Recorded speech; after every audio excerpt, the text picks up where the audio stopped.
মাত্র কদিন আগে দেখলাম দুর্গাপুর পশ্চিমের বিধায়ক একটা প্রচার করছেন যে বনগা মোড়ে যে রাস্তাটা ভেঙে গেছে সেটা নাকি বিধায়ক নীতিন গডকরিকে চিঠি লিখে সারিয়েছে।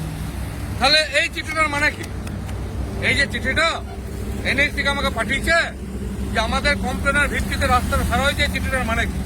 তাহলে মিথ্যা কথাটা কে বলছে? মাননীয় বিধায়ক আপনি বলছেন না নীতিন গডকরির এই যে দপ্তর national highway authority of India Dhrubajyoti মুখার্জিকে লিখেছে?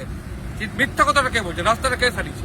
বেশ, আমরা যদি মেনেও নিই যে মাননীয় বিধায়ক খুব ভালো মানুষ, কাজ করেন সারাদিন, রাস্তাটা তিনি সারিয়েছেন, বেশ মেনে নিলাম। এই চিঠিটা মিথ্যা ধরে নিলাম যে আমরা সারাই না, আমাদের কমপ্লেনের ভিত্তিতে সারানো হয় নাই, এই চিঠিটা মিথ্যা, নীতিন গডকরি মিথ্যা কথা বলছে, মেনে নিলাম।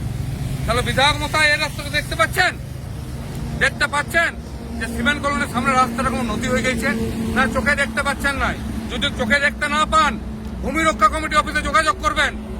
আমরা 2 মাস পর পর বিনা পয়সায় চোখ কুচানি অপারেশন করাই, চোখটা দেখিয়ে দেবো যাতে রাস্তাটা দেখতে পান। রাস্তাটায় ট্যাক্স দিই, এই রাস্তাটার জন্য আমরা ট্যাক্স দিই, রোড ট্যাক্স দিই, বাইকের ট্যাক্স দিই, গাড়ির ট্যাক্স দিই, টোল ট্যাক্স দিই। এই রাস্তাটা ভিক্ষা নয়। যতদিন না এই রাস্তাটা ঠিক হচ্ছে, মাননীয় বিধায়ক, মাননীয় নীতিন গডকরি মহাশয়, মাননীয় প্রধানমন্ত্রী, এই লড়াইটা ভূমি রক্ষা কমিটি সারবে নাই। কারণ আমাদের দানের জন্য, আমাদের ভিক্ষার জন্য দুর্গাপুর, আমরা কারো ভিক্ষার জায়গায় থাকি না। লড়াই জারি রইল।